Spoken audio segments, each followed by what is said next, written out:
Cinema കഴിഞ്ഞാൽ മറ്റൊന്ന്, ഒരു പാട്ട് കഴിഞ്ഞാൽ മറ്റൊരു റിയാലിറ്റി ഷോ, അത് കഴിഞ്ഞാൽ പുറത്തേക്ക്, ഇങ്ങനെ മാറി മാറി റിമോട്ട് പിടിച്ച് ടിവിയുടെ മുമ്പിലിരുന്ന് സമയം കഴിയുന്ന പെണ്ണുങ്ങൾക്ക് അവരുടെ മക്കൾക്ക് കണ്ടുപഠിക്കാൻ എന്ത് മാതൃകയാണ് പെങ്ങളെ, എന്ത് മാതൃകയാണ് സഹോദരി, എന്ത് മാതൃകയാണ് ഉമ്മ, എന്ത് മാതൃകയാണ് വാപ്പ നമ്മൾ മക്കൾക്ക് വേണ്ടി ചെയ്തു കൊടുത്തത്.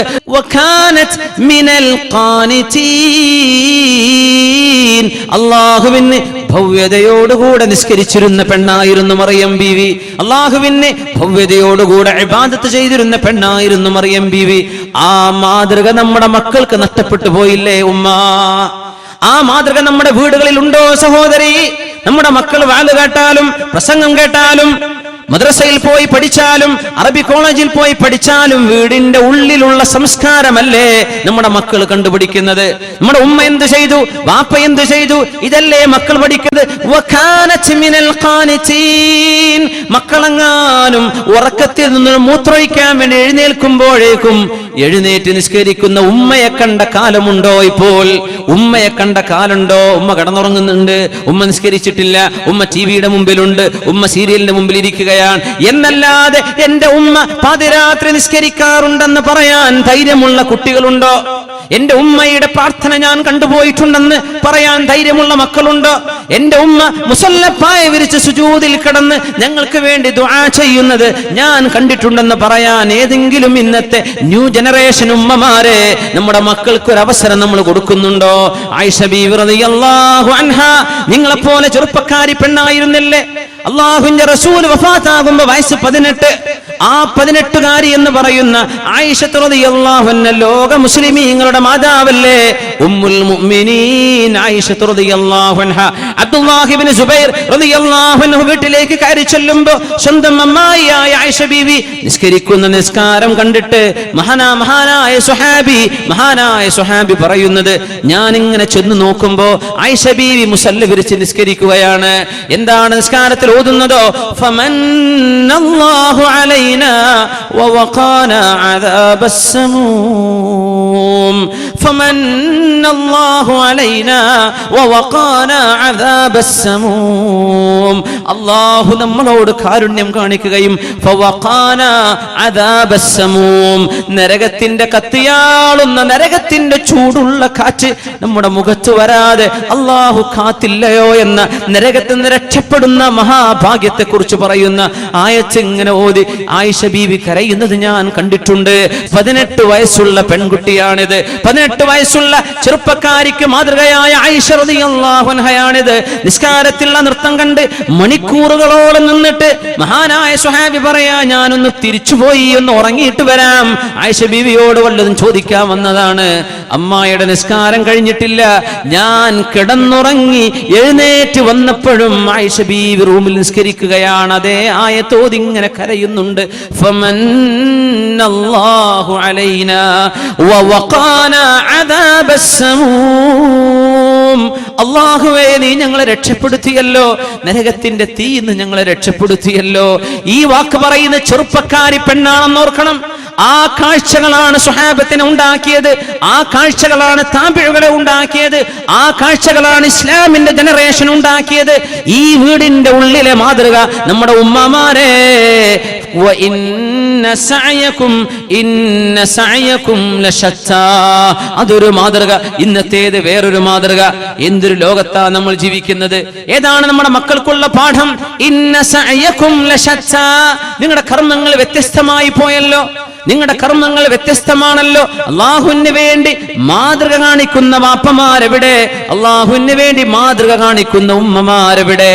അച്ചടക്കത്തോടുകൂടെ നടക്കുന്ന ഉമ്മമാരെ സമൂഹത്തിന് വേണം. അച്ചടക്കത്തോടുകൂടെ നടക്കുന്ന ഉമ്മമാരെ മഹാനായ അബൂ തൽഹ റളിയല്ലാഹു അൻഹു, അബൂ തൽഹ തങ്ങളുടെ ഭാര്യ ഉമ്മു സുലൈം റളിയല്ലാഹു അൻഹ അന്നൊരിക്കൽ കാരക്കയുടെ കുരുവിന്റെ കൊട്ടയുമായി നടന്നു വരുമ്പോ റസൂലുള്ളാഹി സ്വല്ലല്ലാഹു അലൈഹി വസല്ലം തങ്ങൾ കാരക്ക കുരു ചുമന്ന് നടന്നു വരുന്ന മഹദിയായ ഉമ്മു സുലൈം റളിയല്ലാഹു അൻഹ, മഹദി ഭർത്താവിനെ സഹായിക്കുകയാണ്, ഒട്ടകത്തിന്റെ തീറ്റ കൊണ്ടുവരികയാണ്.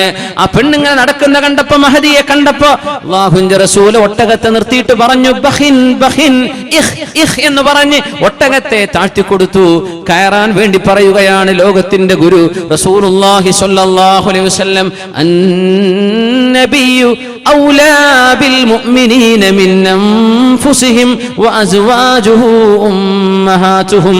അവരുടെ ഭാര്യമാർ, നബിയുടെ ഭാര്യമാർ നമുക്ക് മാതാക്കളാണ്. അല്ലാഹുവിന്റെ റസൂലോ നമുക്ക് വാപ്പക്ക് തുല്യമല്ലേ, നമ്മുടെ ശരീരത്തെക്കാളും ബന്ധപ്പെട്ടവരല്ലേ.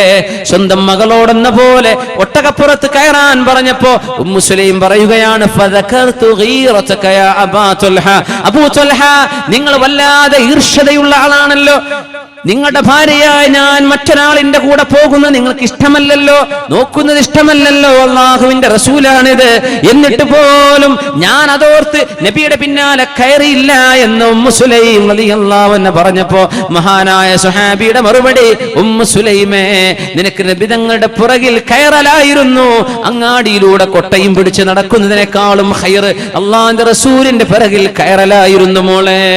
റസൂലുള്ളാഹി സ്വല്ലല്ലാഹു അലൈഹി വസല്ലം ഹബീബായ തങ്ങളുടെ സ്വഹാബത്തിനെ പഠിപ്പിക്കുകയാണ്. എന്താണ് ജാള്യത, എന്താണ് ലജ്ജ, എന്താണ് ചൈസ്റ്റിറ്റി, എന്താണ് ചാരിത്രശുദ്ധി, എന്താണ് ഒരു പെണ്ണിന് ലഭിക്കുന്ന ഏറ്റവും വലിയ സൗന്ദര്യം, എന്താണ്? ആഭരണമാണോ? അല്ല. 4 വാക്ക് സംസാരിക്കാൻ കഴിയലാണോ? അല്ല. ഒരു പെണ്ണിന്റെ ഏറ്റവും വലിയ ആഭരണം എന്താണ്? അവളുടെ ലജ്ജയാണ്, നാണമാണ്. നമ്മുടെ മക്കൾ കണ്ടു പഠിക്കുന്നത് ഉമ്മയെ കണ്ടിട്ടാണ്. ജാള്യതയില്ലാതെ, ലവലേശം സങ്കോചമില്ലാതെ അന്യാളുകളോട് അങ്ങാടിയിലൂടെ വെറുമൊരു പർദ്ദ ധരിച്ച് നടന്നാൽ പിന്നെ മനുഷ്യന്മാരോടൊക്കെ സംസാരിക്കണമെന്നും കയ്യും മുഖവും ഔറത്തല്ലെന്നും പറഞ്ഞ് നടക്കുന്ന സഹോദരിമാരെ, പെങ്ങന്മാരെ, ഉമ്മമാരെ, ഭാര്യമാരെ, സഹോദരിമാരെ, ആലോചിച്ചു നോക്കണം. അല്ലാഹുവിന്റെ റസൂൽ തന്ന മാതൃകയാണോ നമ്മുടെ സമൂഹത്തിന് കൈമാറുന്നത്? ഉമ്മയെ കണ്ടിട്ട് ഉമ്മയെ പോലെ ആവണമെന്ന് തോന്നുന്ന പെങ്ങളുണ്ടോ ഇവിടെ? മകളുണ്ടോ ഇവിടെ? എന്റെ ഉമ്മയെ പോലെ എനിക്കാവണം, എന്റെ ജ്യേഷ്ഠത്തിയെ പോലെ അച്ചടക്കമുള്ള വസ്ത്രം ധരിക്കണമെന്ന് അനിയത്തിക്ക് തോന്നുന്നുണ്ടോ? എന്റെ അനിയത്തിയെ കണ്ടിട്ടെങ്കിലും എനിക്കൊന്ന് നന്നാവണമെന്ന് ജ്യേഷ്ഠത്തിക്ക് തോന്നാൻ അനിയത്തി മാതൃകയാണോ? അനിയത്തിക്ക് ജ്യേഷ്ഠത്തി മാതൃകയായിട്ടുണ്ടോ? മക്കൾക്ക് ഉമ്മ മാതൃകയാണോ? ഉമ്മാക്ക് കണ്ടുപഠിക്കാൻ പറ്റുന്ന മക്കൾ ഉണ്ടാകുന്നുണ്ടോ? മക്കൾക്ക് കണ്ടുപഠിക്കാൻ പറ്റുന്ന മാതാപിതാക്കളുണ്ടോ? ഇന്ന സഅയകും ലശത്താ. എന്തൊരു മോശപ്പെട്ട രീതിയിലാണ് സമൂഹത്തിന്റെ ഒഴുക്ക്. ഇന്ന സഅയകും ലശത്താ. അവിടെ ഏറ്റവും വലിയ ലജ്ജയുടെ, നാണത്തിന്റെ, ഹയാഇന്റെ, ചൈസ്റ്റിറ്റിയുടെ മാതൃക ഇവിടെ. നാണമില്ലാത്ത സിംഫാനി മിൻ ഉമ്മതി ലമ്മറഹുമാ. 2 വിഭാഗമുണ്ട് എന്റെ സമൂഹത്തിൽ, ഞാൻ അവരെ കണ്ടിട്ടേ ഇല്ല. 2 പേരും നരകത്തിലാണ്. ഞാൻ കാണാത്ത 2 വിഭാഗമുണ്ടെന്ന് റസൂലുള്ളാഹി സ്വല്ലല്ലാഹു അലൈഹി വസല്ലം. ഖൗമുൻ മഅഹും സിയാതുൻ കഅദ്നാബിൽ ബഖർ. പശുവിന്റെ വാലുപോലെ ചാട്ടമാറുകൊണ്ട് ജനങ്ങളെ അടിക്കാൻ വരുന്ന നിയമപാലകന്മാർ, പ്രഹരിക്കുന്ന പോലീസുകാർ, അടിക്കുന്ന പോലീസുകാർ, മനുഷ്യന്മാരടിക്കുന്നവർ, മനുഷ്യന്മാരെ ശാരീരിക വേദനിപ്പിക്കുന്നവർ, അങ്ങനെ ചാട്ടമാറുകൊണ്ട് മനുഷ്യന്മാരെ അടിക്കുന്ന ഒരു വിഭാഗം ഇനി വരാനുണ്ട്.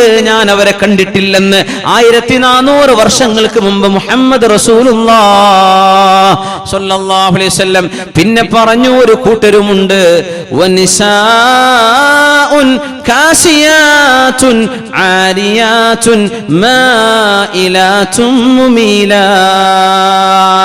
വസ്ത്രം ധരിച്ചു എന്ന് പറയാം, പക്ഷേ ആരിയാതുൻ അവർക്ക് വസ്ത്രമില്ലാത്തതിന് തുല്യമാണ്. ശരീരം മുഴുവനും കാണിച്ചു നടക്കുന്നതിന് തുല്യമാണ്. ടൈറ്റ് ഫിറ്റായ വസ്ത്രം ധരിച്ച്, ട്രാൻസ്പാരന്റ് ആയ വസ്ത്രം ധരിച്ച്, തൊലിനിറം കാണുന്ന വസ്ത്രം ധരിച്ച് പെണ്ണുങ്ങൾ നടക്കുന്ന ഒരു കാലഘട്ടം വരാനുണ്ട്. ലമ്മറഹുമാ. ഞാൻ അവരെ കണ്ടിട്ടില്ല. റസൂലുള്ളാഹി തങ്ങൾ പറയുന്നു, സ്വഹാബികൾ അവരെ കണ്ടിട്ടില്ല. കാസിയാത്തുൻ അവർക്ക് വസ്ത്രമുണ്ട്, പക്ഷേ ആരിയാത്തുൻ വസ്ത്രമില്ലാത്തവരാണ്. മായിലാത്ത് പുരുഷന്മാരിലേക്ക് കൊഞ്ചിക്കുഴയുന്നവരാണ്. മുമീലാത്തുൻ പുരുഷന്മാർ തങ്ങളിൽ ആകർഷിക്കപ്പെടണം എന്ന് ആഗ്രഹിക്കുന്ന, നടക്കുന്ന നടത്തവും പെരുമാറ്റവുമുള്ളവർ. لا يدخلن الجنة رؤوسهن كأسنمة البخت المائلة. ഒട്ടകത്തിന്റെ പൂഞ്ഞാടുന്ന പോലെ തലമുടി കെട്ടിവെച്ച് മേലോട്ട് ഉയർത്തിവെച്ച് കെട്ടായി വെക്കുകയും, അങ്ങനെ ഒട്ടകം നടക്കുമ്പോൾ ഒട്ടകത്തിന്റെ പൂഞ്ഞാടുന്ന പോലെ പെണ്ണുങ്ങളുടെ തലമുടിയുടെ കെട്ട്, മേലെ കെട്ടിവെച്ച കെട്ട് ഇങ്ങനെ ആടിക്കൊണ്ടിരിക്കും. അങ്ങനത്തെ ഒരു ഹെയർ സ്റ്റൈലുമായി വരുന്ന കാലം ഞാൻ കണ്ടിട്ടില്ല. പക്ഷേ വരാൻ പോകുന്നുണ്ട്. 21-ാം നൂറ്റാണ്ടിലെ മുസ്ലിം പെണ്ണുങ്ങളുടെ വേഷമായി, അവരുടെ സംസ്കാരമായി, അവരുടെ മുടിയുടെ സംസ്കാരമായി മാറി തുടങ്ങിയിട്ടില്ലേ? അറബ് രാജ്യങ്ങളൊക്കെ തുടങ്ങിക്കഴിഞ്ഞു, അറബ് പെണ്ണുങ്ങളൊക്കെ ആയിക്കഴിഞ്ഞു. അങ്ങനെ മുടി ഇങ്ങനെ മേലോട്ട് വെച്ചിട്ട് ഒട്ടകത്തിന്റെ പൂഞ്ഞ മേലെ നിൽക്കുന്ന പോലെ മുടിക്കെട്ട് മേലോട്ട്. പർദ്ദ ധരിച്ചിട്ടുണ്ട്, മുടി കാണുന്നില്ല. പക്ഷേ ആ മുടിയുടെ സ്റ്റൈൽ എങ്ങനെ? ഒട്ടകത്തിന്റെ പൂഞ്ഞ പോലെ മേലോട്ട് കെട്ടിവെക്കുകയും ഒട്ടകത്തിന്റെ പൂഞ്ഞ അത് നടക്കുമ്പോൾ ആടുന്ന പോലെ മുടിയുടെ കെട്ടിങ്ങനെ മേലെങ്ങനെ ആടിക്കൊണ്ടിരിക്കും. അങ്ങനത്തെ ഹെയർ സ്റ്റൈലുള്ള പെണ്ണുങ്ങൾ അവർ പുരുഷന്മാരെ കുഴക്കാനും പുരുഷന്മാരെ വശീകരിക്കാനും ഇറങ്ങിത്തിരിച്ചവരാണ്. അവരുടെ ഫോൺ കോളുകളുടെ ലക്ഷ്യമതാണ്, അവരുടെ വിളികളുടെ ലക്ഷ്യമതാണ്, അവരുടെ നടത്തത്തിന്റെ ലക്ഷ്യമതാണ്, അവരുടെ വേഷത്തിന്റെ ഡ്രസ്സിന്റെ സ്റ്റൈലിന്റെ ലക്ഷ്യവും അതാണ്. ആരെങ്കിലും എന്നെ നോക്കണമെന്ന് ആഗ്രഹിച്ചു നടക്കുന്നവർ ലോകത്തിന് സത്യം പഠിപ്പിച്ച ഗുരു അല്ലാഹുവിന്റെ റസൂൽ പറയുന്നത് അവർക്ക് സ്വർഗമില്ല കേട്ടോ. സ്വർഗത്തിന്റെ സുഗന്ധം പോലും ഈ കൂട്ടർക്ക് ലഭ്യമല്ല.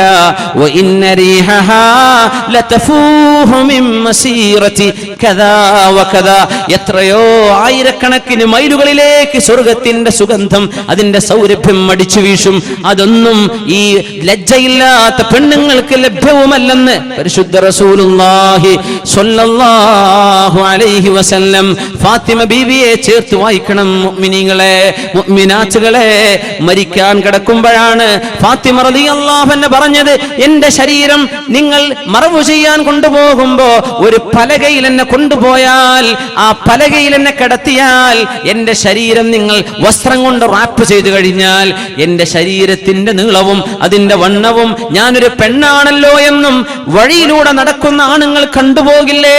അതുകൊണ്ട് എനിക്ക് മരണം ഇഷ്ടമാകുന്നില്ല. എന്റെ ഉപ്പയെ കാണാൻ എനിക്ക് കൊതിയുണ്ട് താനും. പക്ഷേ നിങ്ങൾ എന്നെ കൊണ്ടുപോകുന്ന മയ്യത്ത് കട്ടിൽ പരന്ന ഒരു പലകയല്ലേ, ആ പലകയിൽ എന്നെ കിടത്തിയാൽ എന്റെ ശരീരം പുരുഷന്മാർ കാണില്ലേ എന്ന് മഹദി ഫാത്തിമ റളിയല്ലാഹു അൻഹ അസ്മാഉ ബിൻതു ഉമൈസ് റളിയല്ലാഹു അൻഹയോട് പറഞ്ഞു കൊടുത്ത ഹദീസ് മഹാന്മാരായ ഹദീസ് പണ്ഡിതന്മാർ ഉദ്ധരിച്ചിട്ടുണ്ട്. അസ്മാഉ ബിൻതു ഉമൈസ് റളിയല്ലാഹു അൻഹ സിദ്ദീഖ് റളിയല്ലാഹു അൻഹുവിന്റെ ഭാര്യയാണ്. മഹദി പറഞ്ഞു ഒരു വാക്ക്, അല്ല ഫാത്തിമ ബീവി, നിങ്ങൾ അതോർത്ത് വിഷമിക്കണ്ട, എനിക്കൊരു ഐഡിയ ഉണ്ട്. എത്യോപ്യക്കാരായ ആളുകൾക്ക് മയ്യത്ത് കട്ടിലുകളുണ്ട്, സൈഡിൽ പലകകളുള്ള, വീഴാത്ത രീതിയിൽ പെട്ടിയായി കൊണ്ടുപോകുന്ന മയ്യത്ത് കട്ടിൽ ഞാൻ എത്യോപ്യക്കാർക്ക് കണ്ടിട്ടുണ്ട്. അങ്ങനത്തെ ഒരു കട്ടിൽ നിങ്ങൾക്ക് ഉണ്ടാക്കി തന്നാൽ പോരെ എന്ന് ഫാത്തിമ റളിയല്ലാഹു അൻഹയോട് മഹദി അസ്മാഉ ബിൻതു ഉമൈസ് റളിയല്ലാഹു അൻഹ പറഞ്ഞപ്പോ മരിക്കാൻ കിടക്കുന്ന 20 ചില്ലാനും പ്രായമേ ആയിട്ടുള്ള ഫാത്തിമ ബീവിക്ക് ആ മഹദിയാണ് പറഞ്ഞത്, അസ്മാ, ആ കട്ടിലൊന്ന് എനിക്ക് കാണിച്ചു തരിൻ. ഏതാനും ഈത്തപ്പനയുടെ പലകകൾ കൊണ്ടുവന്ന് മയ്യത്ത് കട്ടിൽ, ഇന്ന് നമ്മൾ ഉപയോഗിക്കുന്ന മയ്യത്ത് കട്ടിൽ, മയ്യത്തിനെ ഇന്ന് നമ്മൾ കൊണ്ടുപോകുന്ന മയ്യത്ത് കട്ടിൽ അതായിരുന്നില്ല നബിതങ്ങളുടെ കാലത്ത്. ഒരു പലക മാത്രമാണ്. ഇന്നത്തെ മയ്യത്ത് കട്ടിൽ പോലത്തെ സൈഡുകളിൽ തടയുള്ള മയ്യത്ത് കട്ടിൽ. ആദ്യമായി ആ കട്ടിലിൽ ഖബറിലേക്ക് യാത്ര പോയത് മഹദി ഫാത്തിമ റളിയല്ലാഹു അൻഹയാണ്. അവരാണ് തുടക്കം കുറിച്ചത്. എന്തിനെന്നറിയോ? എന്റെ ശരീരം മയ്യത്തായ എന്റെ ശരീരം കഫംപുട കൊണ്ട് പുതച്ചാൽ പോലും ആണുങ്ങൾ എന്നെ കാണില്ലേ, എന്റെ നീളം കാണില്ലേ, എന്റെ ശരീരത്തിന്റെ വണ്ണം അവർ കാണില്ലേ. ഇത് മോശമാണ്, അതെനിക്ക് ഇഷ്ടമല്ല എന്ന് പറഞ്ഞപ്പോ ആ മയ്യത്ത് കട്ടിലിന്റെ രൂപം കാണിച്ചു കൊടുത്തപ്പോഴാണ് അൽആന ത്വാബ ഖൽബി, എനിക്കിപ്പോൾ സന്തോഷമായി എന്ന് ഫാത്തിമ റളിയല്ലാഹു അൻഹ. ഇബ്നു അബ്ബാസ് റളിയല്ലാഹു അൻഹു ഈ ഹദീസിൽ ഉദ്ധരിച്ചുകൊണ്ട് പറഞ്ഞു, വലം തുറ, അവരെ കാണപ്പെട്ടിട്ടില്ല, ളാഹികതൻ ബഅദ വഫാതി അബീഹാ സ്വല്ലല്ലാഹു അലൈഹി വസല്ലം, ഉപ്പ അല്ലാഹുവിന്റെ റസൂൽ 6 മാസങ്ങൾക്ക് മുമ്പ് മരിച്ചതിൽ പിന്നെ ഒരിക്കൽ പോലും പുഞ്ചിരിക്കാത്ത ഫാത്തിമ ബീവി മയ്യത്ത് കട്ടിലിലാണ് നിങ്ങളെ കൊണ്ടുപോകുന്നത്, വെറും ഒരു പലകയിൽ കിടത്തിയിട്ടല്ല എന്ന് പറഞ്ഞപ്പോൾ അവർ പുഞ്ചിരിച്ചു എന്ന് റഈസുൽ മുഫസ്സിരീൻ ഇബ്നു അബ്ബാസ് റളിയല്ലാഹു അൻഹുമാ. ഇന്ന സഅയകും ലശത്താ, എന്തൊരു വ്യത്യാസം. ഇവിടെ ഫാത്തിമ ബീവി, ഇവിടെ നമ്മുടെ പെങ്ങള്, ഇവിടെ ഫാത്തിമ ബീവി, ഇവിടെ നമ്മുടെ ഉമ്മമാർ, ഇവിടെ ഫാത്തിമ ബീവി, ഇവിടെ നമ്മുടെ യുവജനങ്ങൾ, കഴിഞ്ഞാൽ ഇവിടെ നമ്മുടെ ആൺകുട്ടികളും പെൺകുട്ടികളും അസ്തിത്വം, ഇസ്ലാമിന്റെ തഖ്വയുടെ അസ്തിത്വം നഷ്ടപ്പെട്ടു പോയാൽ ഫസനുയസ്സിറുഹു ലിൽ ഉസ്റാ, നരകത്തിലേക്കുള്ള വഴിയാണ് തെരഞ്ഞെടുക്കുന്നത്. അതുകൊണ്ട് മുഅ്മിനേ വനഫ്സിൻ വമാ സവ്വാഹാ ഫഅൽഹമഹാ ഫുജൂറഹാ വതഖ്വാഹാ, നന്മയേതാണ് തിന്മയേതാണെന്ന് അല്ലാഹു പറഞ്ഞു തന്നിട്ടുണ്ട്. അത് നമ്മൾ കേൾക്കുന്നുണ്ട്, അറിഞ്ഞുകൊണ്ടിരിക്കുന്നുണ്ട്, മറന്നുകൊണ്ടിരിക്കുന്നുണ്ട്, ഓർമ്മിപ്പിക്കപ്പെടുന്നുണ്ട്, ഓർമ്മപ്പെടുത്തലുകൾ നടക്കുന്നുണ്ട്, തദ്കീറുകളും തംബീഹുകളും നടക്കുന്നുണ്ട്. പക്ഷേ ഏതാണ് തെരഞ്ഞെടുക്കേണ്ടത്? ഇത്രയേ വിഷയം. ഞാൻ ഇതെടുക്കണോ അതെടുക്കണോ? രണ്ടും നിന്റെ മുമ്പിലുണ്ട്, രണ്ടും മുമ്പിലുണ്ട്. അത് അഫ്ലഹ മൻ സക്കാഹാ വഖദ് ഖാബ മൻ ദസ്സാഹാ. ശരീരത്തെ നശിപ്പിക്കലിൻ. ഈ ശരീരമുണ്ടെങ്കിലല്ലേ നിസ്കരിക്കാൻ പറ്റൂ, ഈ ശരീരമുണ്ടെങ്കിലല്ലേ നോമ്പെടുക്കാൻ പറ്റൂ, ഈ ശരീരമുണ്ടെങ്കിലല്ലേ സ്വതക്ക ചെയ്യാൻ പറ്റൂ, ഈ ശരീരമുണ്ടെങ്കിലല്ലേ അള്ളാഹുവിന് വേണ്ടി ഒന്ന് കരയാൻ പറ്റൂ, ഈ ശരീരമുണ്ടെങ്കിലല്ലേ ഖുർആൻ ഓതാൻ പറ്റൂ, ഈ ശരീരമുണ്ടെങ്കിലല്ലേ അനുഭവിക്കാൻ പറ്റൂ.